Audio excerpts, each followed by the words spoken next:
दर्शको नमस्कार. सखी सह्याद्री या कार्यक्रमात आपलं मनापासून स्वागत आहे. दर्शको, स्वच्छंदपणे उडण्याचं स्वप्न हे प्रत्येकाचंच असतं आणि यासाठी आपली आवड आपल्याला मदत करत असते, पाठबळ देत असते. म्हणूनच तर आपण स्वतःच्या ध्यासासकट उंच उडायची स्वप्न मनाशी बाळगतो. दर्शको, अशा मैत्रिणींशी आपण सखी सह्याद्री या कार्यक्रमातून नेहमीच भेट घेत असतो. आज देखील अनेक आव्हानं भेदत कला क्षेत्रात उत्तुंग भरारी घेणाऱ्या एका सखीला आपण स्टुडिओत आमंत्रित केलेलं आहे. या आहेत लेखिका, कवयित्री, नाटककार, झाडीपट्टी कलाकार, अभिनेत्री, समाजसेविका आणि सूत्रसंचालिका मीरा भागवत. त्यांचं स्वागत करूया. नमस्कार मीराताई. नमस्कार. कार्यक्रमात अगदी मनापासून स्वागत आहे. कशा आहात? एकदम मजेत, छान. आपल्या छान रंगभूमीमध्ये रमलेल्या आहात. एकदम पूर्णपणे रंगभूमीमध्ये रमलेली आहे. छान. आपण आपल्या कार्यक्रमाचं शीर्षक घेतलं आहे कलेतून स्वप्नपूर्तीची वाटचाल. मीराताई, तुम्ही कलेच्या माध्यमातून अनेक स्वप्न पाहिली असतील, त्या स्वप्नांना खतपाणी घातलं असेल आणि छान बहरू दिलं आणि हे यश तुम्हाला आज मिळालेलं आहे. तर हा प्रवास जाणून घ्यायचा आहे. कसं असतं ना, लहानपणापासून एखादी गोष्ट आपल्याला आवडायला लागली की ती गोष्ट कायमस्वरूपी आपल्या मनात रुजतेच बघा, अगदी घट्ट मनात बसते. त्यानुसार मग आता जर एखादी गोष्ट खरेदी करायची असेल तर आपण तशी धडपड करतो किंवा कला बहरवायची असेल तर तिला खतपाणी घालतो. एकंदरीत या व्यापात आपण गुंतलेला असतो. तर तुमच्याही बाबतीत असंच झालं आहे का? हो. लहानपण हे माझं जे कुटुंब होतं, आई, वडील, भाऊ, बहिणी, आम्ही 7 बहीण भावंडांचं आमचं कुटुंब. आणि प्रत्येक गोष्ट ही आईवडिलांनी आम्हाला कधी नाकारली नाही, नाही म्हटलं. उलट कुठल्याही गोष्टीसाठी आम्ही जर त्यांच्याकडे मागणी केली तर त्यांनी असं नाही म्हटलं, फक्त एकच असायचं, हे तू करून दाखव, मग बक्षिसासाठी म्हणून मी तुला काही ना काही देईन. तर बक्षीस मिळणार या गोष्टीतून आमचं लहानपण पुढे पुढे जात होतं. बरं. आणि लहानपणी खेळ म्हणा, गाणे म्हणणे म्हणा, घरामध्ये असं एक वातावरण होतं की रोज आमच्याकडे स्तोत्र म्हणून घ्यायचे, शुभंकरोती म्हणायचं, वाचनाचे धडे घ्यायचे, वेगवेगळ्या प्रकारचे लहान मुलांचे मासिकं जे असतात ते मासिकं सुद्धा आमच्याकडे आई वडील आमच्याकडून वाचून घ्यायचे. आणि हे असं रोजचं असं आणि हे असं रोजचा कार्यक्रम चालत असताना मग आम्हाला त्याची गोडी लागली. मग आम्हीच आपणहून त्या छोट्याशा वाचनालयात जायचो. आपले पुस्तकं माझं वाचून झालं तर पुस्तकं वाचनालयातले ते सर विचारायचे की इतक्या लवकर कसं काय? मी दिवसभर सुट्टीच्या दिवशी हेच वाचलं. बरं. तर असं हे वाचन संस्कृती आमच्यामध्ये छान रुजवली ती आमच्या आई वडिलांनी. बरं. आणि बहीण भावंड मोठे, जेव्हा माझ्यापेक्षा मोठे बहीण भावंड आहेत, तर त्यांच्याकडे बघून एक लक्षात आलं की हे जे काही करतात हे खूप चांगल्या गोष्टींसाठी आणि चांगलं वागण्यासाठी करतात, आपणही असं वागायला काही हरकत नाही. तर असं करत असताना वेगवेगळ्या प्रकारचे वर्षभरातले आपले सण उत्सव येत असतात. गणपती आहे, नवरात्र आहे, कुठे काही वेगवेगळ्या प्रकारचे कार्यक्रम होतात, कोणाच्या घरी कोणाची 50, 51, 75, 71, 61 अशा या कार्यक्रमांना जेव्हा बोलवायला लागलं आणि त्या ठिकाणी असे वेगवेगळे लोक आपापल्याच कुटुंबातले काहीतरी छोटंसं बोलण्याचं किंवा गाण्याचं, संगीताचं किंवा एखादी नकला म्हणा किंवा काही करा म्हणा. तर एकदा माझ्या आईने अशाच एका त्यांच्या घरच्या प्रोग्राममध्ये नकला करून दाखवल्या. म्हटलं, आम्ही खूप आश्चर्यचकित झालो की अगं बाई, आई इतकी छान नक्कल करू शकते. तर म्हणे हे काहीच नाही, कारण तिला ना आणि बाबांना संगीत नाटक वगैरे बघण्याची खूप आवड होती. त्यांचा क्रिकेट मॅच बघणे, मॅचेस बघणे, संगीत नाटकं बघणे हा त्यांचा म्हणजे एक आवडीचाच विषय होता. त्याच्यामुळे त्या याच्यातून आई वडिलांच्या याच्यातून हे गुण आमच्यात आले की त्यांनी आम्हाला मग म्हटलं आम्हाला घरी करून दाखव. मग आम्ही घरी करून दाखवल्यानंतर मग करेल अगरे असं करून लाजून आईनी काही नाही म्हटलं, काही बोलली नाही. पण त्याच्यानंतर मग गणपती उत्सव वगैरे होता, तर आम्ही लहान होतो. लहान असताना तुम्ही भाग घेता का विचारलं तर आम्ही म्हटलं हो. तर आपोआप ते आईला बघून आणि जो काही तिचा छोटासा असा जो नकलांचा जो प्रयोग तिने तिथे केला आणि छोटंसं असं नाटकाचे 2-3 डायलॉग म्हणतं, तर त्यावर म्हणतं की आई म्हणू शकते तर आपण नाही म्हणू शकणार का? म्हणून आम्ही गणपती उत्सवात, मग मी सगळ्यात पहिल्यांदा लहानपणी गणपती उत्सवात सहभाग घेतला आणि त्या ठिकाणी नाटक वगैरे छोटंसं 2-4 ओळीचं नाटक होतं. आणि तो हा असा प्रवास चालू असताना माझ्या लक्षात आलं की वेगवेगळ्या प्रकारच्या नाटकांना मग आई आम्हाला म्हणायची की अगं इथे बालनाट्य होतं, या वाडीमध्ये जाऊन बघ, इथे होतं, त्या वेटाळ्यामध्ये जाऊन बघ, इथे काही कार्यक्रम आहे. अशा वेगवेगळ्या कार्यक्रमाला मग ते आम्हाला न्यायला लागेल. बरं. हां. मग त्या ठिकाणी बघितल्यानंतर हे जर नाटक करू शकतात तर मग लिहितं कोण, आम्हाला ही उत्सुकता नाही. म्हणून मग हे लिहितं कोण, हे तर करतात. मग आम्ही आमच्या आईबाबांना विचारलं की हे लिहितं कोण. तर एखादी अशी व्यक्ती असते की जी हुशार असते असं म्हणायचं. म्हणजे त्याला हुशारी लागते का, हा आम्हाला प्रश्न पडतो. नाही, तुम्ही तुमच्या कल्पनेतून तुम्हाला ज्या काही कल्पना सुचत असतील किंवा तुमच्या मनात काही विचार येत असतील तर ते तुम्ही पेपरवर उतरून बघा. बरोबर झालं. बस हे मी डोक्यामध्ये वाक्य वडिलांचं आणि आईचं इतकं फिट करून घेतलं की म्हणता नाही मग मला सुद्धा लिहिता येतं, मी सुद्धा अशा प्रकारचे वेगवेगळे रोल लिहू शकते. मग मी असं करता करता लेखनाला सुरुवात केली. बरं. रोज कागदावर काही ना काही लिहायची. तर आई म्हणायची ही रोज काहीतरी लिहिते आणि त्याच्यातलं वाचत असते. तर ज्यावेळेस मी ह्या कार्यक्रमातून नवरात्र उत्सव, गणपती उत्सव, त्याच्यानंतर घरचे, मग आम्ही घरच्याच घरी आम्ही एकमेकांना भावंड वेगवेगळे असे नाटकाचे डायलॉग म्हणून बघणे वगैरे सुरुवात केली. मग सुरुवात केल्यानंतर मग हा लेखनाचा जो प्रकार आहे तर हा आपण आपल्या कल्पना शक्तीतून वाढवू शकतो. वेगवेगळे पात्र तयार करू शकतो. मग एखादा विनोदी पात्र करू शकतो. मग स्वगतवाले असे नाटक लिहायला सुरुवात केली. त्याच्यानंतर नाट्य लेखन आहे हा शब्द त्यावेळेस काही इतका काही डोक्यामध्ये रुजला नाही. पण नाटक लिहायचं तर वडील म्हणे अगं तू नाट्यलेखन करतेस का. म्हटलं म्हणजे काय. नाही मी लेखन करते. हा ठीक आहे, मी नाटकाचं लिहिते. त्यालाच म्हणतात म्हणे. म्हणजे बऱ्याच लहान वयात तुम्ही हे सुरू केलं. लहान वयात सुरू केलं. आणि असं करता करता त्या याच्यामध्ये इतकी गुंतून गेली की घरच्यांनी मग आम्हाला एक वडिलांनी सांगितलं की आकाशवाणीवर बालविभाग असतो म्हणे. हा कार्यक्रम अरविंद मामा आणि कुंदाताई चालवतात. तर त्यांचा जो कार्यक्रम होतो तर तो कार्यक्रम दर रविवारी सकाळी असतो. झाला. आम्ही सगळे भांडं म्हणे बाकीचे बघतात तुम्ही पण बघा सगळेजण. म्हणून मग त्या दिवशी आमच्या आम्हाला सकाळी लवकर तयार करायचे, नाश्ता तयार करून द्यायचे आणि बालविभागाचा कार्यक्रम कुंदाताई आणि अरविंद मामा सादर करायचे. म्हटलं हा सादरीकरणाचा कार्यक्रम आहे तर या ठिकाणी आपण एखादं काही लिहिलेलं जर त्यांना नेऊन दिलं तर ते करतील का. म्हणे खूप मोठा प्रश्न विचारला. म्हणून आई म्हणाली एकदम तर तू तुझ्या दादांना विचार. वडिलांना आम्ही दादा म्हणायचो तर दादांना विचार. जेव्हा मी त्यांना विचारलं की असं अशी माझी इच्छा आहे तर म्हणे हो आकाशवाणीवर तू जाऊ शकते ना. आकाशवाणीवर जाऊन त्यांना भेट, त्यांना सांग तू काय करते काय लिहिते. मग मी एक दिवस आकाशवाणी केंद्रावर गेली. पण वडिलांनी सांगितलं तू तुझी जा. बरं. हा आता त्यावेळेस थोडी मोठी झाली होती, शाळेत गेली होती मिडल स्कूलमध्ये वगैरे अशी. तर तू तुझी जा म्हणून. तर म्हटलं ठीक आहे बा, म्हटलं मी जाईल म्हटलं. पण तरी एक मनात भीती होती की तिथपर्यंत कसं जायचं. तर त्यावेळेस आम्ही महाल विभागात राहायचो. तर मग आम्ही वडिलांना फक्त म्हणतो की आम्हाला तुमच्या सायकलवर किंवा गाडीवर कुठून तरी नेऊन सोडा. म्हणजे सोडेल पण येताना बर्डीपर्यंत यायचं आणि बर्डीपासून आपल्या घरापर्यंत यायचं एवढं त्यांनी शिकवलं. मग त्यानंतर कुंदाताईंकडे आणि अरविंद मामांकडे मी सांगितलं की मी असं लेखन करते, मला सुद्धा इच्छा आहे की माझं एखादं नाटक तुमच्या या कार्यक्रमातून सादर करावं. तर ते म्हणाले चांगली गोष्ट आहे म्हणे. 10 वर्षाची चिमुरडी असं काहीतरी विचारते ह्याच्यात आम्हाला आनंद आहे. तर मग कुंदाताईंनी म्हणतं की तू बैस मी तुला सांगते तू काय लिहिलंय. मग मी त्यांना नाटक दिलं. तर ठीक आहे म्हणे तू 8 दिवसांनी मी तुला निरोप पाठवतोय आणि त्याप्रमाणे ये. म्हटलं निरोप म्हणजे कोणी माणूस येईल का माझ्या घरी. अगं माणूस नसतं येत म्हणे. इतकं अल्लड वय होतं पण तुम्हाला ते लिखाण करायचं, ती लिखाणाची वृत्ती आधीपासूनच होती. म्हणजे आई वडिलांकडूनच हा कलेचा वारसा तुम्हाला मिळालेला आहे असं म्हणायला हरकत नाही. मग कमी वयात नाटकात भाग घेणं, कमी वयात लिखाण करणं. बरोबर. मग शिक्षण तुम्ही कुठल्या क्षेत्रात केलं. नाही शिक्षण मग मी पहिले वडिलांना असं वाटायचं की नाही 11 पर्यंत म्हणजे सायन्स 12वीला मी बदलवून टाकलं. 11च्या मध्येच बदलवलं. 10+2 पॅटर्न मध्ये मी शिक्षण घेतलं. त्यावेळेस त्यांना वाटायचं की बा नाही डॉक्टरकीकडे वगैरे जावं अशी त्यांची खूप इच्छा होती. पण मी त्यांना न सांगताच कॉमर्स घेतलं. कारण मग मी त्यांना म्हटलं जर मी डॉक्टर वगैरे झाली आणि तिकडच्या विभागाला गेले आणि तेच काम करत बसते तर मला मिळणारच नाही या सगळ्या गोष्टी. मी कोणत्या कार्यक्रमात भाग घेऊ नाही शकणार. आणि माझ्या मनात एक अशी इच्छा आहे आणि मी एक ठाम अशी भूमिका तयार केली आहे की मला लेखनच करायचं आहे आणि मला नाटक रंगमंचावर सादर करायचं आहे आणि मला कलाकारच व्हायचं आहे. म्हणजे आधीपासून ठरवलेलंच होतं. ठरवून टाकलं बिलकुल. मग त्यांनी म्हटलं अगं तू ठरवूनच टाकलं म्हणे, बदलवून टाकलं. 12वीला सरळ कॉमर्स घेतलं. आणि लिखाणाचा प्रवास तर लहानपणापासूनच सुरू झाला आणि पुढे पुढे तो बहरत गेला असेल. बरोबर. मग कुठल्या प्रकारचं लिखाण तुम्ही सुरू केलं.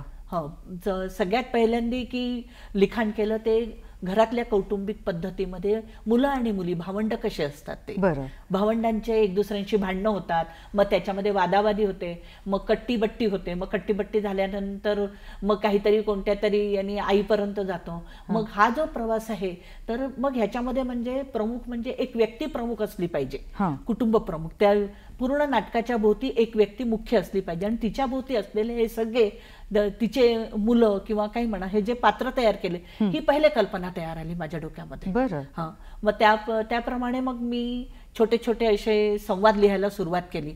संवाद लिहिल्यानंतर सहज आईला वाचून दाखवायची रिकाम्या याच्यामध्ये. मग ती सांगायची की नाही नाही थोडासा आणखीन बदल कर. मग त्या याच्यावर परत परत विचार करायची. मग कधी कधी शाळेचा थोडासा अभ्यास बाजूला ठेवून द्यायची आणि त्याच्यामध्येच मी रमण मांडवायची. आई म्हणाली की अगं ते सगळं ठीक आहे, मग आम्ही रात्री 10 नंतर वगैरे अभ्यास करायचो, पण मग याच्यामध्ये लिखाणामध्ये थोडासा बदल करण्यासाठी म्हणून मग आईने मात्र मला मार्गदर्शन केलं. अनेक कथा तुमच्या प्रकाशित आहेत, कविता तुम्ही रचलेल्या आहेत. मग यासाठी विषय कोणते निवडायचे? मग कसे शब्दही सुचायला हवेत पण तर इटुकली पिटुकली धावली ती आगगाडी, एकच वाक्य म्हणते, इटुकली पिटुकली धावली ती आगगाडी, बघ गो बघ गोळशाची धावे पट्टीवरी झुकझुक गाडी. वा वा. अशी कविता केल्याबरोबर म्हणून दाखवली, अरे वा आमच्या घरात कवयित्री पण आहे म्हणाले. म्हणजे आजूबाजूच्या वातावरणाने किती सुचत जातं. हो, आजूबाजूचं वातावरण हे कोणत्याही लेखनाला म्हणा किंवा तुमची जे एखादी इच्छापूर्ती करायची तुमची इच्छा जर असेल आणि जर तुम्ही ठाम निश्चय केला असेल की नाही मला पुढे जाऊन हेच व्हायचं आहे, कलाकाराच्या क्षेत्रामध्ये मला कलाकार म्हणूनच यायचं आहे, असं जेव्हा मी ठामपणे निश्चितपणे म्हणजे ठरवलं आणि मनात एक आत्मविश्वास निर्माण झाला की मी करू शकते. आत्मविश्वास निर्माण होणं हे खूप महत्त्वाचं आहे आणि माझ्या मनात आत्मविश्वास आला की मी लिहू शकते, करू शकते. मग वेगवेगळ्या प्रकारच्या कथा लिहायला लागल्या. आजूबाजूचं वातावरण बघितल्यानंतर मग कथा सुचायला लागल्या. त्याने मग मी वेगवेगळ्या प्रकारच्या कथा, कधी गंभीरतेचा विषय असायचा, कधी आणखीन कोणाची भांडणं वगैरे बघितल्यानंतर हे कशासाठी भांडतात बा, मग त्याच्यातून माझ्या कथा निर्माण झाल्या. वेगवेगळ्या प्रकारच्या जेव्हा काव्य लिहायला लागली तर काव्य लिहिताना आजूबाजूची झाडं, पानं, फुलं, त्याच्यानंतर काही भक्तिगीतांच्या मार्गातून वगैरे अशा वेगवेगळ्या याच्यातून मी काव्य लिखाणाचा गुण आहेच, फक्त विषय सुचण्याची देरी आहे की लगेच कागद पेनवर विचार आपले उतरलेच असंच म्हणायला हरकत नाही. लेखणीचा श्री गणेश आता केव्हाच झालेला होता. बरं, नियतकालिका आहेत, मासिकं आहेत, स्वतःचं ब्लॉग लिहिणं आहे, असे तुम्ही केलं का? हो, नियतकालिका, मासिकं, लोकमत वगैरे, तरुण भारत वगैरे वृत्तपत्रातून माझ्या कविता वगैरे प्रसारित व्हायच्या. त्याच्यानंतर कॉलेजच्या मॅगझिनमधून सुद्धा, कॉलेजचे मासिकं जे निघायचे त्याच्यातूनही माझ्या कथा प्रसिद्ध व्हायच्या. वेगवेगळ्या प्रकारच्या संस्थांमधून काव्य वगैरे तयार करा, कविता तयार करा, कथा लिहा. आणि काही लोक सांगायचे की अशा विषयावर कथा आम्हाला आवश्यक आहे, तो तुम्ही लिहू शकता का? ते सुद्धा आव्हान स्वीकारून मी वेगवेगळ्या विषयांवर कथा लिहिल्या आणि नियतकालिक मासिकांमधून सुद्धा माझ्या कथा प्रसिद्ध झाल्या. म्हणजे अनेक वर्ष हा लेखनाचा तुमचा प्रवास सुरूच आहे. अनेक वाचकांनी तुम्हाला छान प्रतिक्रिया दिल्या असतील, अनेक वाचकांशी तुमच्या संवादही प्रत्यक्ष झाले असतील. ही गोष्ट एकदम खरी आहे. तो अनुभव कसा होता? वाचकांनी जेव्हा माझ्या कथा किंवा कविता वाचल्या आणि काही ठिकाणी काही संमेलनामध्ये, उरागिरी संमेलन वगैरे जे काही होतात म्हणजे विदर्भ साहित्य संघाचे वगैरे, त्यावेळेस पहिल्यांदा ज्या लोकांनी माझी कविता ऐकली तर म्हणे वाह क्या बात है, म्हणजे ही लिहू शकते, करू शकते असं. म्हणजे बघितल्यावर तर असं वाटत नाही ही काव्यलेखन करत असेल म्हणून. पण वाचकांशी जेव्हा माझा संवाद आला तर मला पत्ररूपाने एकेनी पत्र पाठवलं आणि म्हटलं की ताई मी तुमची पाऊस कविता एक होती माझी, तसा नेहमीप्रमाणेच पाऊस पडलेला आणि माझ्या विचारांची सरणीही संपलेली. असं अशा या 2 ओळी सुरुवातीला होत्या त्याच्या. तर तिने जेव्हा ती कविता, माझी ही मोठी कविता, तर ही जी कविता मी पाऊस कविता जेव्हा तिने वाचली तर तिने लगेच मला पत्र पाठवलं की तुमची पाऊस कविता वाचली, अर्थपूर्ण कविता आहे, खरंच मन रुतत रुतत जातं आणि गारव्यासारखं वाटायला लागलं. छान. पाऊस जेव्हा तो थांबला तेव्हा नक्कीच गारवा अंगोअंगी पांगला. वा वा. आणि अशा या प्रतिक्रिया किती आपल्याला अगदी सुखावून जातात आणि पुढे जाण्यासाठी पण एक बळ देतात. आणि तुमच्यासोबत असं झालेलं आहे आणि म्हणूनच तुम्ही अधिकाधिक खुलल्या गेल्या असं म्हणायला हरकत नाही. मीराताई छान गप्पा रंगतायत, पण ब्रेकची वेळ झालेली आहे. दर्शक हो, कार्यक्रमात घेऊया एक छोटीशी विश्रांती. कुठेही जाऊ नका, पाहत राहा कार्यक्रम सखी सह्याद्री.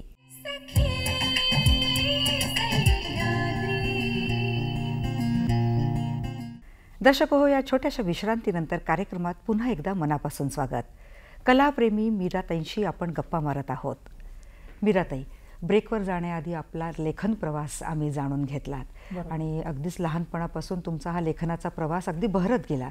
छान वेगवेगळे विषय तुम्ही हाताळलेत. पुढे लेखन सुरू असताना नाटक क्षेत्राकडे देखील तुम्ही वळलात. बालनाट्य केलं, व्यावसायिक नाटकातही तुम्ही भाग घेतला. तर ही संधी कशी तुम्हाला मिळाली? खरं सांगायचं म्हणजे बालनाट्य हे वेगवेगळ्या नागपुरातल्या ज्या संस्था आहेत, या अशा वेगवेगळ्या संस्थांमधून मला बालनाट्याची भूमिका करायला मिळाली. बालनाट्य करता करता मग काही लोकांनी माझे प्रयोग बघितल्यानंतर थोडी मोठी झाल्यानंतर त्यांनी सांगितलं की ही 3 अंकी नाटकामध्ये सुद्धा येऊ शकते, 2 अंकी नाटकामध्ये सुद्धा येऊ शकते आणि वेगवेगळ्या प्रकारच्या भूमिका ही करू शकेल म्हणून. तर काही वेळेस अल्लड मुलीची भूमिका मिळाली आणि काही वेळेस बहिणीची भूमिका मिळाली. असं करता करता मोठ्या नाटकांमध्ये मी जाण्यासाठी म्हणून नागपुरामध्ये सुनील परांजपे होते, अनिल कुलकर्णी होते, सुहास लेले वगैरे, महेश पातुरकर, हे सगळे मंडळी होते. तर या लोकांनी म्हटलं की हिला मोठ्या नाटकांमध्ये आपण घेऊ शकतो. तर या ठिकाणी माझी मोठी बहीण डॉक्टर ज्ञानदा कुलकर्णी, ती 1 वर्ष झालं ती गेली, एक्सपायर झाली, औरंगाबादची. तर ती नाट्यक्षेत्रामध्ये पण रुळलेली होती. तर तिने मला मग मोठ्या नाटकांमध्ये कसं जायचं, काय जायचं, कोणाशी बोलायचं, संवादफेक कसा असावा, या सगळ्यांबद्दल तिने मला मार्गदर्शन केलं. आणि ह्या मार्गदर्शनामध्ये जाता जाता मी मोठमोठ्या नाटकांमध्ये म्हणजे अश्रूंची झाली फुले, बहारच तो बहार असावा, आणि बाकी आणखीन ऋणानुबंध आहे, मोरूची मावशी आहे, हो, यासारखे वेगवेगळ्या प्रकारचे नाटक आहेत. तर ते नाटकं मग मी सादर करायला सुरुवात केली. आणि हे सादर करत असताना वेगवेगळ्या संस्थांनी वेगवेगळ्या स्पर्धांमध्ये हे आमचे नाटक ठेवायला सुरुवात केली. ज्यावेळेस हे नाटकं अशी सादर करण्याची माझ्यावर वेळ आली तेव्हा मला एकदम सांगण्यात आलं की पहा, केंद्रबिंदू तू आहे बरं का नाटकाचा, आणि आजूबाजूला तुझे हे सगळेजण सहकारी आहे, त्यामुळे नाटक पेडण्याचं सगळं काही तुझ्याच खांद्यावर आहे म्हणून. बापरे. मग एकदम मोठी जबाबदारी अशी जाणवली मला. आणि मी म्हणतो हा ठीक आहे, बिंदास. एक गोष्ट मी सांगू इच्छिते मॅडम, ज्यावेळेस मी नाटकाच्या रंगमंचावर जाते त्या रंगमंचावर मी आजूबाजूच्या व्यक्ती, आजूबाजूला माझ्याशी संबंध असणाऱ्या माझ्या घरातल्या कुटुंबातल्या व्यक्ती या मला कोणीही आठवत नाही. मी बिलकुल पूर्णपणे त्यांच्यापासून दूर असते आणि फक्त रंगमंच, माझी भूमिका, माझ्या बरोबर काम करणारे माझे सहकारी यांच्याशीच फक्त निगडीत. म्हणजे इतकं भूमिकेत शिरायचं, पूर्णपणे त्या भूमिकेत शिरायचं आणि आपली भूमिका सादर करायची की समोरच्या प्रेक्षकांनी उत्तम प्रकारे माझ्या भूमिकेचा आस्वाद घेतला पाहिजे आणि म्हटलं पाहिजे की नाही, भूमिका चांगली झाली, असा मला हा माझ्या पाठीवर ही थाप पडली पाहिजे. या दृष्टिकोनातून म्हणजे टाळ्यांचा कडकडाट यायलाच हवा, प्रश्नच नाही.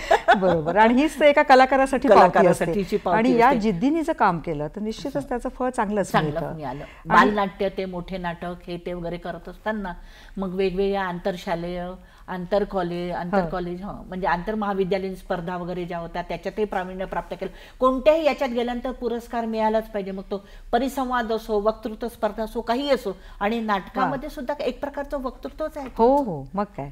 मग तुम्ही तुमची भूमिका कशी रंगवता, तुम्ही लोकांपर्यंत कसे पोचता, तुम्ही स्वतः तुमच्या भूमिकेतून, तुमच्या संवादफेकामधून तुम्ही समोरच्या प्रेक्षकाच्या हृदयामध्ये ठाण जर मांडलं तर नक्कीच ती दाद त्यांच्या प्रेक्षकांकडून मिळते आणि टाळ्यांचा कडकडाट तुम्हाला मिळालाच पाहिजे. खरंच अगदी 100% एक गंमत असते ही. आणि ज्यावेळेस वसंतराव देशपांडे हॉल, धनवटे रंगमंदिर या ठिकाणी आणि ठाणे वगैरे मुंबई इकडे पण प्रयोग झाले, पण ज्या ठिकाणी एवढ्या मोठ्या मंचवर मी माझे नाटकं सादर व्हायला लागले तर त्यावेळेस मला अभिमान वाटला की नाही, नागपुरामध्ये मी माझं रंगमंचावरचं कलाकार हे स्थान निश्चितपणे उभं करू शकते आणि हेच माझं रंगमंच, हेच माझं दैवत आहे. हा माझ्यामध्ये आत्मविश्वास निर्माण झाला. म्हणजे ही व्यावसायिक नाटकं तुम्ही करत होता, इतक्या बिझी तुम्ही होता, म्हणजे हे सगळं करत असताना तुम्ही झाडीपट्टी रंगभूमीकडे वळलात. तर काय मनात विचार आला आणि या क्षेत्राकडे वळलात? मग एकदा अशीच झाडीपट्टीतल्या लोकांची भेट झाली. त्यावेळेस भट सर होते, भट म्हणून, तर नागपूरचे. तर त्यांनी सहज म्हटलं की वणीला असा असा एक प्रयोग करायचा म्हणे आपल्याला नाटकाचा. म्हटलं कोणत्या? म्हणे लावणी भुलली अभंगाला. मग म्हणतं मग कोण येतं म्हणे एवढ्या? म्हणतं सरस्वतीची जर भूमिका करते ती तर मोठी बाई, मी तर लहान आहे वयाने. नाही, तू करू शकते म्हणे. मग त्यांनी जेव्हा म्हणतात तू करू शकता, म्हटलं हे म्हणतात आहे की करू शकते तर नक्कीच मी करू शकणार. तर म्हणून लावणी भुल्ली अभंगाला येणारे काळे वगैरे जे लोक होते तर ते सगळे पुण्या मुंबई तिकडून आलेले होते आणि नागपुरातून आम्ही 8-10 जण होतो. तर ते म्हणून सरस्वतीची भूमिका ही लहान मुलगी करणार, म्हणजे त्यांच्या मनाने मी लहान होती. तर मी म्हणतो नाही नाही, मी मोठी भूमिका करू शकते. आणि मी तुम्हाला सांगते राखी मॅडम की ती भूमिका मी इतकी तंतोतंत जे पूर्वी लोक करत होते तेवढी केली. तर त्याच वेळेस ज्या कुटुंबानी केली त्याच कुटुंबानी येऊन मला म्हटलं आणि टाळ्या वाजवल्या की आमच्या घरची व्यक्ती अशीच भूमिका करायची आणि आज तू या रंगमंचावर तीच भूमिका साकार केली, यशस्वी होशील म्हणून. किती मोठी शाबासकी, इतकी मोठी शाबासकी. बस त्यांनी तर माझे डोळे भरून आले. आणि लावणी भुल्ली अभंगाल्याच्या नाटकापासून मी झाडीपट्टीच्या नाटकाकडे वळले. म्हणजे असा तो प्रवेश झाला. मग आतापर्यंत किती नाटकं झाली आहेत तुमची? हजारोच्या संख्येमध्ये नाटक. बरं मॅडम आज म्हणजे 25 वर्षाचा काळ निघून गेलाय, कोरोनातले काळ सोडून द्या, पण 25 वर्षाचा काळ निघून गेला. त्या ठिकाणी आई आहे, कोणाची मामी आहे, बहीण आहे, खलनायिकाची भूमिका केलेली आहे. हो, याही भूमिका केली आहे. याही भूमिका सादर करताना आणि एखाद्या कुटुंबाची मामी होताना नानीची भूमिका आजपर्यंत केली नाही, आजीची पण भूमिका आजपर्यंत केली नाही. पुढे योग येऊ शकतो. बरोबर. पण अजूनपर्यंत झाडीपट्टीतले लोक म्हणतात नाही, ही भूमिका अजून नाही, ही तुम्ही आईचीच भूमिकेमध्ये असायला हवं. सासूची भूमिका केली, सुनेची भूमिका केली, वेगवेगळ्या भूमिकांमधून करत असताना ज्यावेळेस मी खलनायिकेच्या भूमिकेमध्ये आली तर त्यावेळेस एक प्रकारचं ते आव्हान होतं. कारण आपल्या कौटुंबिक संदेश देणारे जे नाटकं असतात आणि खलनायिकाच्या याच्यामधून जेव्हा आपण एखाद्याला संदेश देतो तर बघणाऱ्याची ही वाईटच आहे अशी प्रतिक्रिया असते. पण ती प्रतिक्रिया आपल्याला मिळणारी एक शाबासकी असते. तुमच्या कलेची शाबासकी आहे ना ती. बरं, आता ही झाडीपट्टी मधले जे नाटकं असतात त्याच्या वेळा वेगळ्या असतात आणि भाषा वेगळी असते, दौरे तुम्हाला खूप करावे लागले असतील, म्हणजे सामान्य रंगभूमीपेक्षा हे वेगळं आहे क्षेत्र. एकदम बरोबर. तर हे कसं तुम्ही गणित जमवलं मग? एकदम बरोबर. ह्या सगळ्या गोष्टींमध्ये सगळ्यात मोठा वाटा म्हणजे माझ्या माहेरचा जसा होता तसाच माझ्या सासरचा, माझे पती श्रीपाद, मुलगा तेजस आणि माझी स्नुषा आता वैशाली, ह्या सुद्धा मला सतत पाठिंबा देत असतात आणि सांगत असतात, आई तुला झाडीपट्टीच्या नाटकांमध्ये जायचं आहे ना, हौशी आहे ना तू, आणि ते तुला बोलावतात, ह्याच्यातच तुझं कलेचं समाधान आहे आणि तू तुझी कला सादर करण्यासाठी जा. ते या ठिकाणी जाताना मला आजपर्यंत माझ्या कुटुंबाने कधी आडकाठी केली नाही, ना सासऱ्यांनी केली ना सासूबाईंनी केली. मी जात असताना या भूमिकांमधून जात असताना जेव्हा मी त्यांना सांगितलं की हे नाटक 3 अंकी नाही आहे, झाडीपट्टी हौशी नाट्य रंगभूमी आहे, त्याला आज झाडीवूड म्हणतात. तर या झाडीवूडच्या याच्यामध्ये नाटक हे 10 वाजता पहिले उद्घाटन होतं, मंचाचं उद्घाटन झाल्यानंतर, रंगमंचाचं उद्घाटन झाल्यानंतर नांदी होते आणि 10:15 कधी कधी 9:30 सुद्धा नाटक सुरू होतं. तर पहाटे 5:30-6:30 पर्यंत नाटक चालतं. म्हणजे रात्रभर हे नाटक असतं आणि पूर्ण वेळ तुमची भूमिका त्या नाटकामध्ये असते. भूमिका प्रवेश पहिल्यापासून तर शेवटच्या प्रवेशापर्यंत शेवटपर्यंत माझा रोल असतो आणि मला शेवटपर्यंत माझी भूमिका सादर करायची असते. न झोपणे, न इकडे तिकडे पाहणे आणि आपल्या भूमिकेशी समरस राहून रंगमंचावर आपण आपले प्रवेश सगळे सादर करायचे, हे मात्र कौशल्य त्या ठिकाणी आहे. आणि झाडीपट्टीमध्ये मला नाही वाटत आजपर्यंत की साधा कलाकार नाही टिकू शकत, खरंच नाही टिकू शकत. मेहनत आहे, जिद्द आहे, मेहनत. बरोबर. आणखीन झाडीपट्टीचा हा प्रवास जाणून घ्यायचा आहे, पण मीरा, ती गप्पा इतक्या लवकर आटोपतायत की वेळी पटपट संपतोय, ब्रेकची वेळ झाली आहे. बरोबर. दर्शक हो, कलेच्या माध्यमातून रसिक प्रेक्षकांच्या मनावर छाप पाडणाऱ्या मीराताईंशी पुढेही अशाच गप्पा रंगणार आहेत, पण या अल्पशा विश्रांतीनंतर. भेटूया लगेचच.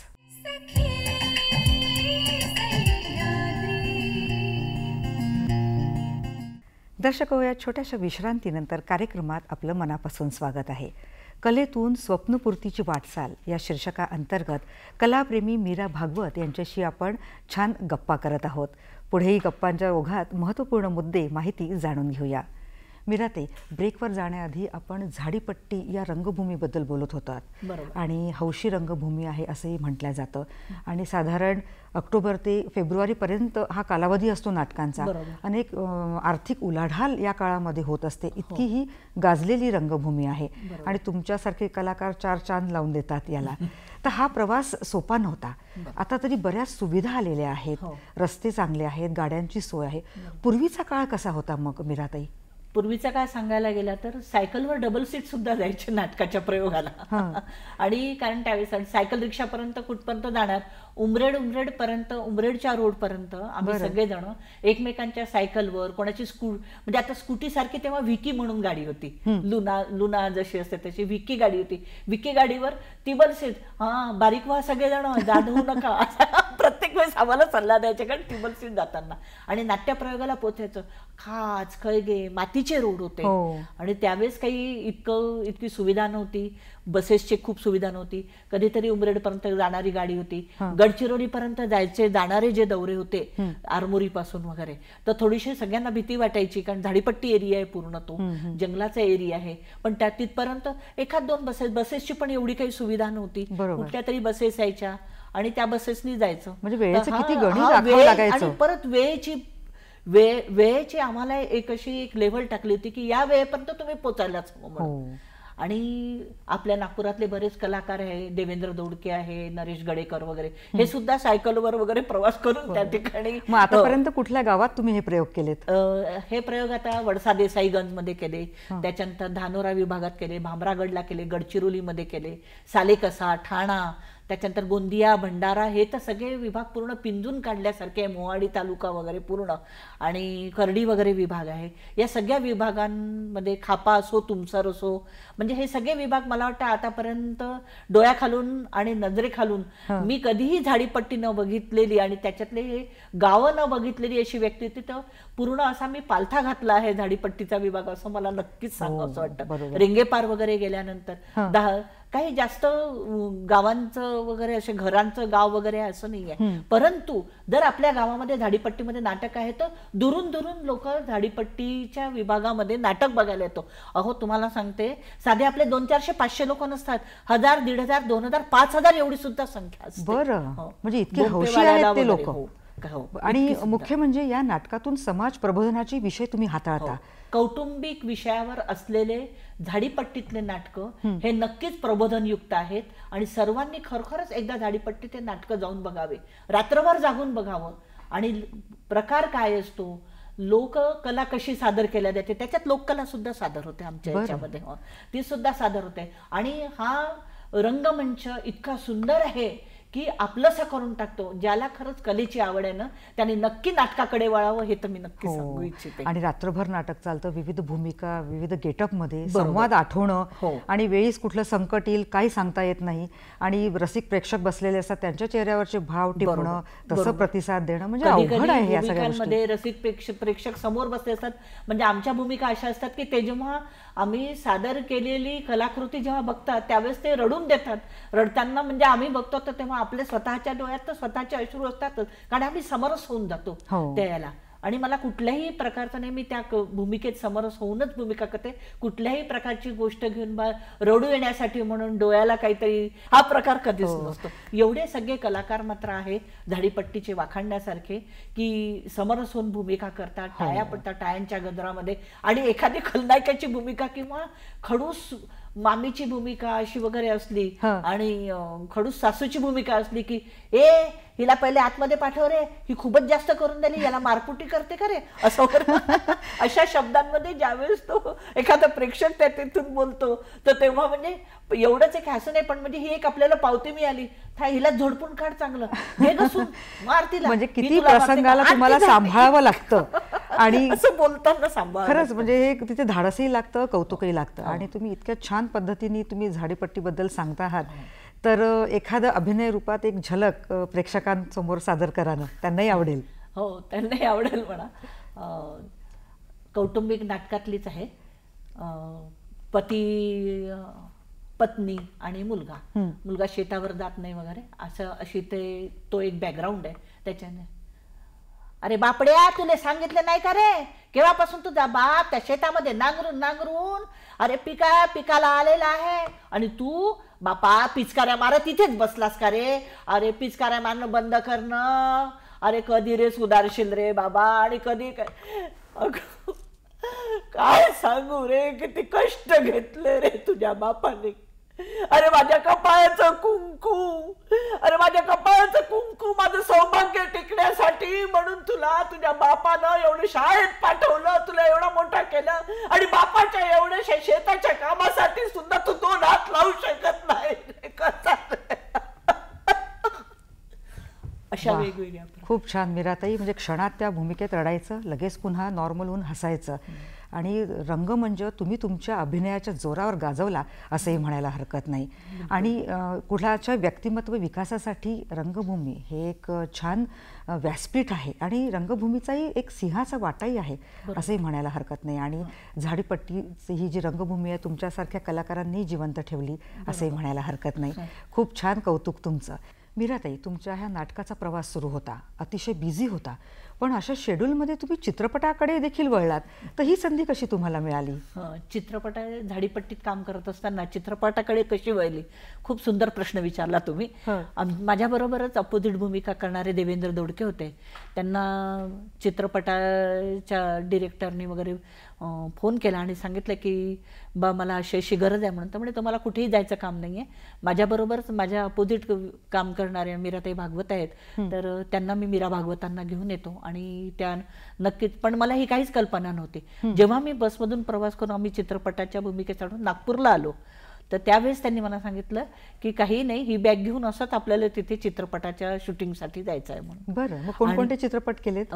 धावाधाव केला, मी हनुमंता रिक्षावाला केला. धावाधाव पिक्चर करताना धावाधाव पिक्चरचाच हा पहिला ब्रेक मिळाला मला. आणि पराग भावसरांचं दिग्दर्शन होतं त्याला. या ठिकाणी आपल्या व्हेरायटी चौकामध्येच तिथे शूटिंग झालं सिनेमॅक्सला. त्या ठिकाणी भरत जाधव यांच्याबरोबर भूमिका करायची संधी मिळाली. इतकी सुंदर संधी चालून आली भरत जाधव बरोबर भूमिका करायची की त्यावेळेस मला वाटलं की माझ्या मागे कोणी इन्स्पेक्टर उभा आहे मला माहितीच नाही. आणि त्यांनी शूटिंग करायला सुरुवातही केली. म्हणजे तुम्ही खाली हळूहळू उतरत या. म्हणून ठीक आहे म्हणून मी खाली उतरत, तर मागून फक्त एवढाच आवाज आला, मी तुमच्या मागे आहे, घाबरू नका. म्हटलं कोणी म्हटलंय मी तुमच्या मागे आहे, घाबरू नका. आणि मग मी सहज वळून बघितले तर म्हटलं अरे भरत जाधव. हो, आणि मला असा खूप आनंद झाला, अतिशय आनंद बरोबर भूमिका करायला मिळते. आणि या धावाधाव पिक्चर मध्ये त्यांनी खरं सुंदर असं सहकार्य केलं. आणि त्या ठिकाणी अभ्यंकर सुद्धा हा धावाधाव चित्रपटाचं शूटिंग बघायला आले होते. बरं, तर हा धावाधाव पिक्चरचं मिळाल्यानंतर लगेच पराग भावसरांनी सांगितलं की सुंदर अशी भूमिका केली आणि पुढचे काही जर मी चित्रपट काढले तर तुम्ही नक्की माझ्याबरोबर राहाल अशी मी आशा करतो. म्हणजे हाही प्रवास छान झाला सुरू होता. तर मग दूरदर्शन मालिका सुद्धा तुम्ही केलेल्या आहेत, तर तो अनुभव कसा होता ऐकायला? चित्रपटातून दूरदर्शन मालिका, आणि मी हनुमंता रिक्षावाला या चित्रपटामध्ये माझी दमयंतीची भूमिका आहे. ते पण आपलं गोंदियामध्ये झालेलं शूटिंग आहे. जोरदार असं पिक्चर. आणि त्यानंतर मग त्यामधूनच दूरदर्शन मालिकांसाठी परत पराग भावसर आमचा हा चित्रपट बघायला आले होते. तर त्यावेळेस सांगितलं त्यांनी की मीरा भागवत आता तुम्हाला माझ्या सिरियलमध्ये मालिकांमध्ये काम करायचंच आहे. आणि मग दूरदर्शन मालिकांचा ब्रेक त्यांनीच मला दिला. त्यावेळेस सुद्धा हीच माझी कंपनी होती, देवेंद्र दोडके वगैरे आणि त्यांचे सहकारी. आणि त्या ठिकाणी मग उंचावली, पहिले उंचावली घेतली आणि त्यानंतर संजीवनी ही सिरियल मला मिळाली. आणि दोन्ही मालिका दूरदर्शनने इतक्या उत्कृष्ट सादर केल्या की खरोखर दूरदर्शनने आम्हाला सर्व लोकांपर्यंत पोहोचवण्याचं एक उत्तम काम. आज आम्ही कलाकार आहो आणि आम्हाला दूरदर्शनने हा चान्स दिला आणि त्यामार्फत आम्ही जगाच्या कानाकोपऱ्यामध्ये म्हणा आम्ही जाऊन पोचलो आणि आमची कलाकृती लोकांनी पाहिलं आणि आज आम्हाला कलाकार म्हणून त्यांनी ऍक्सेप्ट केलं. हीच आमची खरी पोच. खरंच म्हणजे तुम्ही प्रत्येक क्षेत्रात तुम्ही छान पद्धतीने वावरलेल्या आहेत. अर्थात तुमच्या कलागुणांमुळेच तुम्ही इथपर्यंत पोहोचलेल्या आहात. बरं, आता इतक्या वेगवेगळ्या क्षेत्रात तुम्ही काम केलं मीराताई, तर चित्रपट क्षेत्र, नाटक क्षेत्र जरी माध्यमे एक असली तरी कामाची पद्धत वेगळी आहे. तो अनुभव कसा होता? तो पण अनुभव खूप छान होता. चित्रपटामध्ये सुद्धा त्यांनी आम्हाला जसा ब्रेक पाहिजे किंवा कुठल्याही प्रकारचं आम्हाला त्रास न देता, तुमचे फक्त एक असतं त्यांचं की तुम्हाला दिलेला जो रोल आहे त्या रोल मधलं वाक्यानुवाक्य पाठ असायला पाहिजे. त्याशिवाय ते तुमची भूमिका सादर करायला तुम्हाला बोलवतच नाहीत. हा एक अनुभव. आणि मालिकांमध्ये पण तसंच झालं. मालिकांमध्ये सुद्धा त्यांनी जेव्हा दूरदर्शनच्या मालिका केल्या तर त्यावेळेस सुद्धा त्यांनी प्रत्येक शेड्यूल त्यांचं फिक्स असायचं. सकाळी 8 वाजता सुरू झालं तर 5 वाजता ते शेड्यूल संपायचं. असं ह्या किती नियमाप्रमाणे स्वतःला त्या नियमात बांधावं बांधावं लागतं लागतं. आणि किती फिट ठेवावं फिट ठेवावं लागतं. हे खरंच कौतुकास्पद आहे आणि तुमच्यासारखे कलाकार असं करतात आणि मग चमकतात असंही म्हणायला हरकत नाही. मीरा ताई, थांबूया, ब्रेकची वेळ झाली आहे. दर्शको हो, प्रतिभासंपन्न व्यक्तिमत्वाच्या धनी असलेल्या मीराताईंशी पुढेही अशाच चर्चा रंगणार आहेत, पण या छोट्याशा ब्रेकनंतर. भेटूया लगेचच.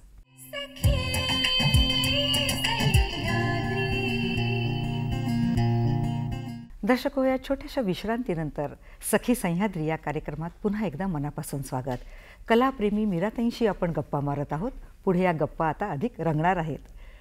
मीराताई, आता इतक्या वर्षाचा हा तुमचा प्रवास, त्यात लेखन झालं, नाटक झालं, चित्रपट झाले, दूरदर्शन मालिकाही झाल्या. आणखीन एक वेगळी तुमची वाट आहे, ती म्हणजे सूत्रसंचालन करण्याची. शिवाय तुम्ही अनेक पुस्तकांसाठी प्रस्तावना देखील लिहिता. तर ही सूत्रसंचालनाची जबाबदारी कशी स्वीकारलीत आणि आतापर्यंत किती हे कार्यक्रम झालेत? 600 ते 700 सूत्रसंचालनाचे कार्यक्रम आजपर्यंत माझे होऊन गेले. बरं. वेगवेगळ्या ठिकाणी ज्येष्ठ नागरिक मंडळ असो, संस्था असो, वेगवेगळ्या काही कार्यक्रमाच्या मैफिली असो, काही वेळेस तर लग्न समारंभात सुद्धा मैफिली गाजायच्या. तर त्या आदल्या दिवशीचा जो त्यांचा कार्यक्रम असतो त्या कार्यक्रमासाठी सूत्रसंचालनासाठी मला बोलावण्यात आलं. हे सूत्रसंचालन करता करता मी अनेक विभागातून जेव्हा या मार्गातून जात होती आणि संस्थेशी तर जुळलेलीच होती, पण काही ठिकाणी मला असं विचारणा करण्यात आली की तुम्ही मोठ्या ठिकाणी सुद्धा सूत्रसंचालन कराल का, मोठमोठ्या कार्यक्रमांमध्ये. तर मी म्हटलं हो करेल, काही हरकत नाही म्हणून. तर अचानकच निरंजन बोबडे हे आले आणि निरंजन बोबडे म्हणाले की मीराताई, मी तुमचं सूत्रसंचालन बघितलं, निवेदनही बघितलं, मला खूप आवडलं, तुम्ही माझ्या सारे जहां से अच्छा या कार्यक्रमामध्ये सूत्रसंचालन कराल का, आणि वसंतराव देशपांडे हॉलला कार्यक्रम आहे, माझं म्हणणं आहे की तुम्ही कराच. म्हटलं इतकं छान बोलल्यानंतर मग त्याला म्हणतं सारेगमचे निरंजन बोबडे, तर त्यांना म्हणतं की ठीक आहे, काही हरकत नाही. त्यांचे बाबा पण रघुनाथजी बोबडे, ते स्वतः पण आले होते. तर म्हणतं काही हरकत नाही. आणि मोठ्या बॅनरवर जेव्हा सारे जहां से अच्छा हा कार्यक्रम देशपांडे सभागृहात झाला, असंख्य म्हणजे श्रोतृवृंद त्यांनी टाळ्यांच्या गजरामध्ये सूत्रसंचालन उत्तम झालं, निवेदन चांगलं झालं.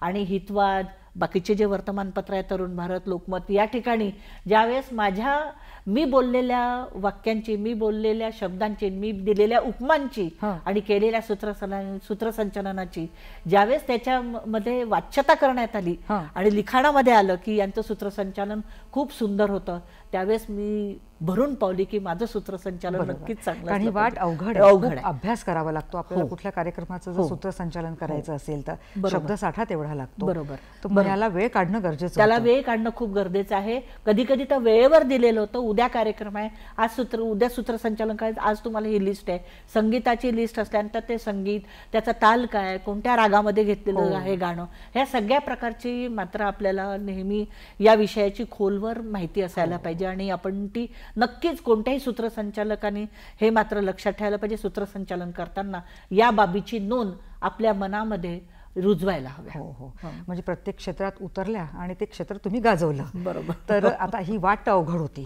अनेक अडचणी तुम्हाला आल्या असतील, तर कसं त्याचा सामना केला तुम्ही? नाही, बऱ्याच अडचणी आल्या. म्हणजे काही वेळेस सासऱ्यांची तब्येत बरी नव्हती, काही वेळेस सासूबाईंना बरं नव्हतं. त्यावेळेस माझ्या मिस्टरने फक्त एवढंच सांगितलं की काही असो, तू तुझ्या ज्या आजपर्यंत जोपासलेल्या कलाकृती आहे, सांस्कृतिक विभाग असो, कोणताही साहित्याचा असो, त्याच्यामध्ये तू कधीही अखंडपणे वाहत राहा, कधीही खंड पडू देऊ नको. आणि घरातल्या ज्या अडचणी आहेत त्या आम्ही सांभाळून घेऊ म्हणून. प्रत्येक माझा मुलगा लहान असून तेजस, त्यांनी सुद्धा या अडचणींवर बाबांना साथ दिली.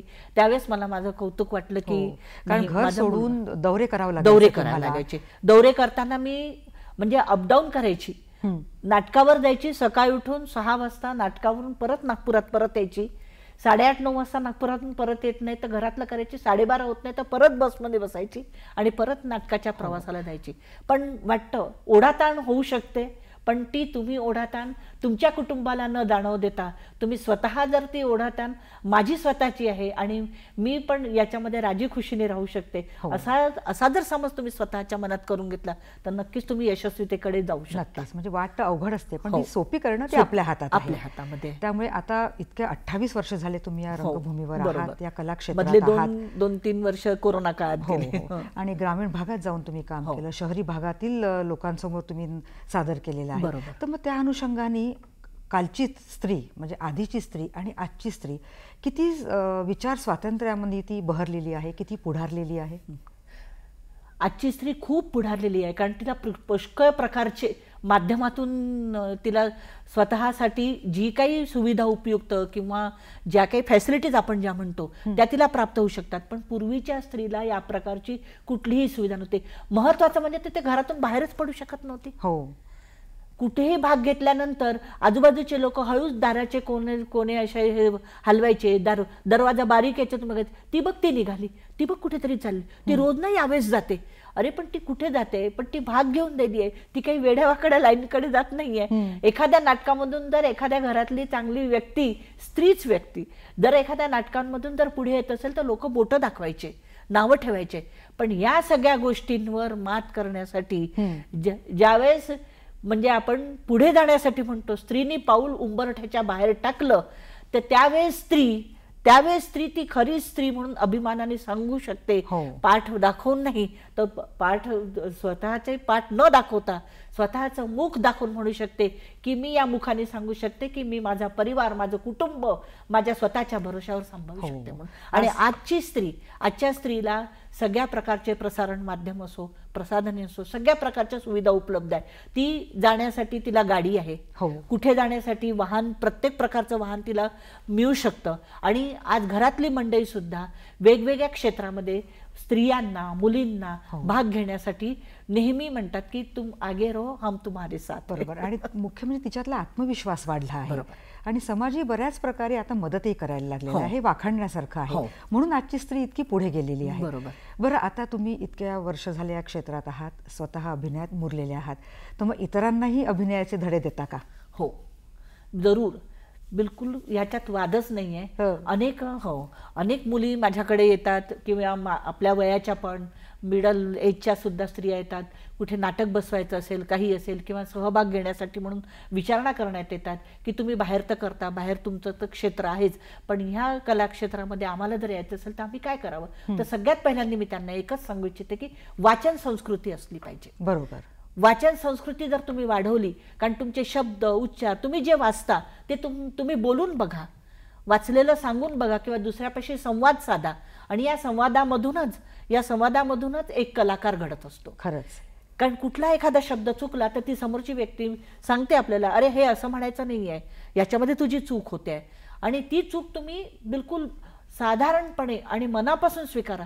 त्याच्यामध्ये कुठल्याही प्रकारचा अहंकार येऊ देऊ नका, मीपणा येऊ देऊ नका. आज माझ्याही ठिकाणी मी जर एखाद्या वेळेस चुकली आणि मला जर एखाद्या कलाकारांनी म्हणतं की नाही मीराताई इथे तुम्ही मला वाटतं बहुतेक कमी पडल्या किंवा चुकल्या, हो का, असं झालं होतं का, पुढच्या वेळेस मी सुधारणा करेन. बरोबर. अशी ही माझी एवढी सक्षमता आपल्यात हवी. मग आता नवीन पिढी आता करिअर करण्यासाठी सुद्धा हे क्षेत्र निवडू शकते. बिलकुल, आणि निवडावं. आणि कलाक्षेत्र असं इतकं मोठं क्षेत्र आहे की त्या क्षेत्राला कुठेही बंधनं नाही. तुम्ही तुमची कला स्वतः लोकांसमोर सादर करू शकता आणि वाहवा मिळू शकता आणि स्वतः आपल्यामध्ये आत्मविश्वास निर्माण करून तुम्ही एक आपलं कलाकाराचं स्थान निश्चित जगासमोर मांडू. आणि आता नवनवीन माध्यम निर्माण झालेली आहेत, व्यासपीठ अगदी सहजतेने या नवीन ऑनलाईन सुद्धा आहे ना, नुसतं ऑफलाईन नाही, ऑनलाईन सुद्धा वेगवेगळ्या प्रकारच्या नाटकांना. त्याचा फायदा या नवीन पिढीने घ्यायला पाहिजे आणि नक्की यात करिअर करायला पाहिजे. बरोबर. मीराताई, ब्रेकची वेळ झाली आहे. दर्शक हो, कार्यक्रमात घेऊया एक छोटासा ब्रेक, भेटूया लगेचच.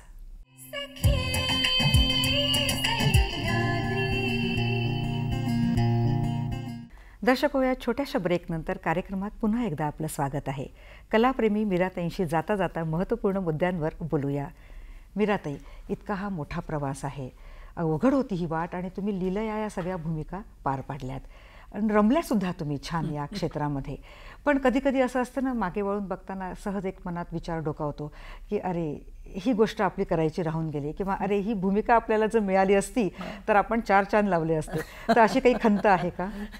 खंत म्हणता येणार नाही, पण कधी कधी असं वाटायचं की काही भूमिका या ज्या करताना, कौटुंबिक भूमिका करतच असतो आपण, पण ज्यावेळेस खलनायकाच्या भूमिका केल्या तर त्या भूमिकांमधून जाताना आणि परत कौटुंबिक याच्यामध्ये येताना थोडंसं जाणवायला लागलं की नाही, आपल्याला कायम ही आईची भूमिकाच करायला मिळावी आणि जीवनाच्या रंगपटावर सुद्धा हीच भूमिका करते आणि हीच भूमिका मला आयुष्यभर मिळावी.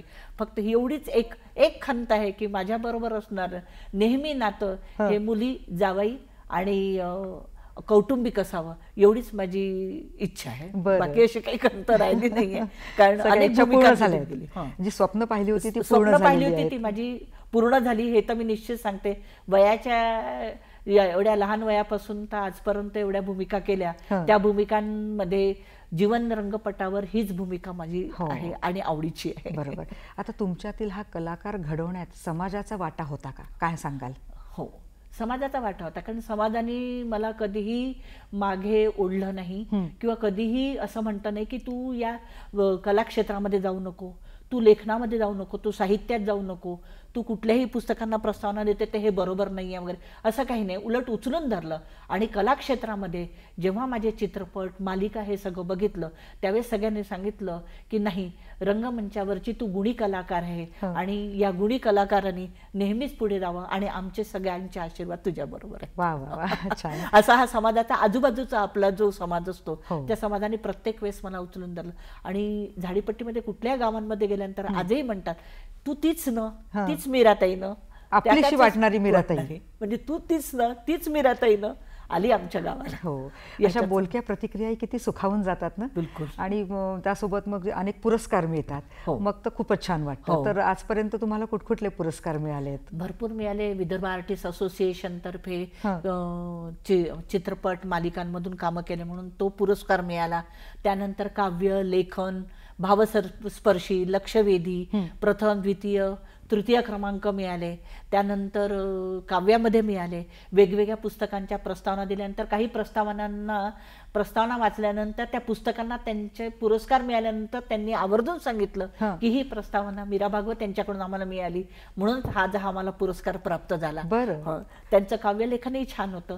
साहित्यामध्ये सुद्धा शब्दवेल साहित्य मंच म्हणून आहे, त्यांच्यातून मी माझा कालानुबंध हा एक ब्लॉग कंटिन्यू लिहत असते.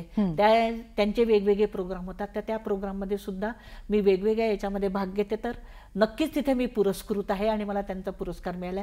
राज्य पुरस्कार आहे. बाकीच्या आपल्या काव्य मैफिली होत असतात, काव्य मैफिलींमध्ये पुरस्कार आहे, संगीत मैफिलींमध्ये पुरस्कार आहे. पूर्वी काही नाही, 2च ओळी गायल्या होत्या एका संगीत मैफिलीमध्ये, पण त्या 2 ओळीवर मिळालेला पुरस्कार एकच होत. वददाव कुणाला शरण, बस हे फक्त मी 2-3दा गायला तर पुरस्कृत आहे म्हणतो. असे सुंदर पुरस्कार, अभिनयाचे पुरस्कार मिळाले. आणि चित्रपटातून पण भूमिका केल्या, नागपूर, मुंबई, पुणे, आणि आजही झाडीपट्टीतूनही पुरस्कार मिळाले. संस्थांनी पण दिलेले पुरस्कार. पण आता या पुरस्कार मिळण्यामागे घरच्या लोकांची भूमिका फार मोठी होती ना, तर त्यांची साथ कशी लाभली तुम्हाला? त्यांची साथ लाभली की त्यांनी प्रत्येक वेळेस सांगितलं की घरातले थोडे कामं कमी केले ना तरी चालतील, पण तुझ्या नाटकांसाठी तुला द्यावा लागणारा जो वेळ आहे तो तू दे, आणि तुझी इच्छा आहे किंवा नाही या वेगवेगळ्या नाटकांच्या काही स्पर्धा होतात, त्या ठिकाणी तुला जर जायचं असेल तर तुला पुरस्कार हा मिळालाच पाहिजे. तर म्हणून ते पुरस्कार, तर त्यासाठी म्हणून प्रत्येक वेळेस तू वाचन करून घे. मी फक्त एकदाच वाचते मॅडम, कुठल्याही प्रकारचं नाटक असलं तरी मी ते नाटक परत परत वाचत नाही. लक्षात राहतं, पूर्ण लक्षात राहतं.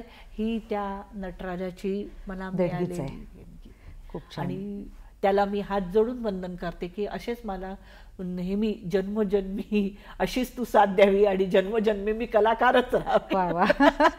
हाच खरा तुझा पुरस्कार मी प्राप्त केलेला. मग आता इतक्या मुरलेल्या आहात, मग पुढे काही असे भावी उपक्रम राबवायचे आहेत का या दृष्टिकोनातून?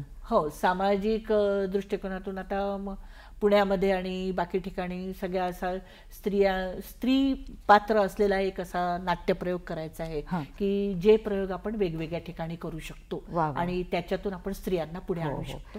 आणि मीरा, ते जाता जाता अगदी 2 वाक्यात काय सांगाल की या कलेने तुम्हाला काय दिलं? या कलेनी मला भरपूर प्रेम दिलं. या कलेनी मला हे शिकवलं की जगामध्ये रंगमंचावर जशी मी उभी राहून कौटुंबिक नाटकातून जशी मी भूमिका करते, त्याचप्रमाणे आयुष्याच्या प्रत्येक वळणावर तू अशीच राहा आणि तुला असाच साथ आमचा लाभू दे, आणि मी कलाकार आहे, मी या रंगमंचाची सेवक आहे, अशीच जाणीव निर्माण करण्यासाठी म्हणून मला रंगमंच खूप मिळाला. छान, खूप छान. म्हणजे तुमचे अथक परिश्रम, संघर्षातून तुम्ही हे सोनेरी यश मिळवलेलं आहे आणि शून्यातून तुम्ही स्वतःचं विश्व निर्माण केलेलं आहे आणि जी स्वप्न तुम्ही पाहिलीत ती पूर्ण केली या कलेच्या माध्यमातून. बरोबर. तुमच्या पुढच्याही वाटचालीसाठी मीराताई खूप खूप शुभेच्छा. धन्यवाद. तर मीराताई, तुम्ही इथे आल्यात आणि मनमोकळ्या गप्पा मारल्यात. दर्शकांच्या वतीनं आणि नागपूर दूरदर्शनच्या वतीने आपले मनापासून आभार आहेत.